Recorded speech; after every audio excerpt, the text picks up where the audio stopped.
With jokes, that's the whole point of this. I think you guys have all figured out the system by now, right? They come out, talk for 5 minutes, you laugh at them, we all have a wonderful time. Coming to the stage, everyone, please welcome Malcolm.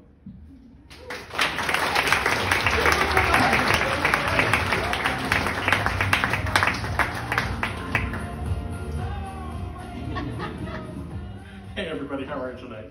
I'm Malcolm. We're about, as Glenn said, we're 2/3 away from the show right now. This is roughly the moment when we start to see cell phones coming out.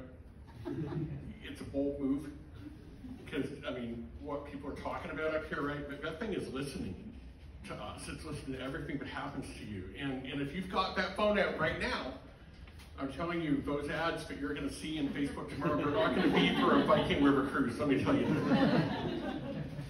Now, I want you to know, I'm aware of this, and I'm very concerned about it. I want my act to be a safe space for you, because I don't want that happening to you.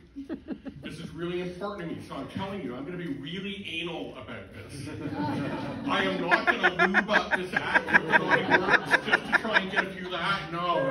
Some people say comedy without the naughty bits. It's like wearing handcuffs and maybe a hood, but I'm not going to do that. I'm just going to grind my way through. Safe with me. I had a spiritual experience a couple weeks ago.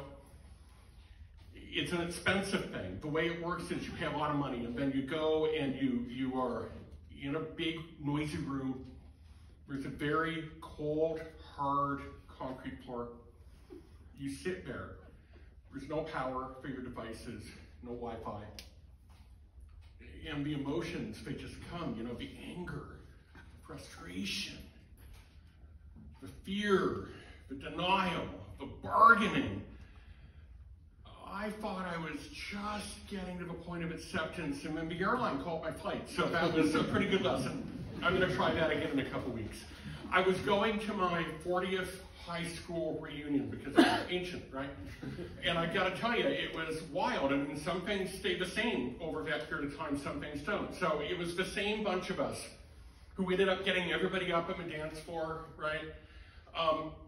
But differently, 40 years ago, we used to run around for 2 or 3 days before everything started and, before the dances, and you're trying to score drugs.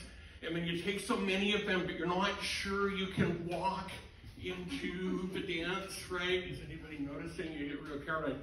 Nowadays, you spend 2 or 3 days trying to score refills on your drugs because you're not sure that without them, you're going to be able to walk into that dance floor. But the older you get, the more work Alzheimer's does to keep things, these things really amusing. This time about half of us didn't really recognize the other half. It's like, I'm not sure who you are, but nice to meet you. Next time it's going to be like, look at all these people that I can tell about my bursitis. Great. What I really wanted to do was go to Florida on vacation with my family, but they're not sure about Florida these days.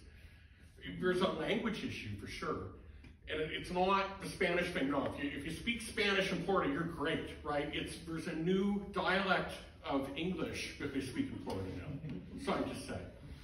A dialect is where there's a lot of words and phrases to talk about a thing that you're really focused on, right? So if you're from a northern place like I am, it's 58 words for snow, right? In Florida, there's about 158 ways to say, hey, I'm a racist. The leader of the state government of Florida has basically declared war on Disney, right? He's saying that Disney is too woke. The Disney princesses are too diverse. Well, not Snow White, she's fine. The one they really have a hard-on for, and that literally is Ariel. You'll know her as The Little Mermaid. Disney made a live-action remake of The Little Mermaid recently. They cast a black actor in the lead role. All the good old boys who have boats and are experts in this, they're like, there's no such thing. You're making this up. There's no such thing. It's a black mermaid. To them, mermaid is just another type of white fish. Yeah, but the entire plot of Little Mermaid is kind of illegal in Florida, right? If you think about it, it's about a person who was find Haddock at birth, who is looking for dorsal reassignment surgery so that she can hunt down and nut the Prince of her dreams, who, by the way, is really cool with all this, right? I mean, he loves her for her mind and her voice. He's not really concerned about what she's got going on beneath the waterline, if you will. But this is inconceivable to the toxic masculinity cloud, who only ever are going to see her as a piece of tail. So look, I've been trying to send good vibrations out to you guys, and as a vibrator, I hope I've been fully satisfied. Good luck with those Facebook ads tomorrow, okay? I'm Malcolm, thank you very much.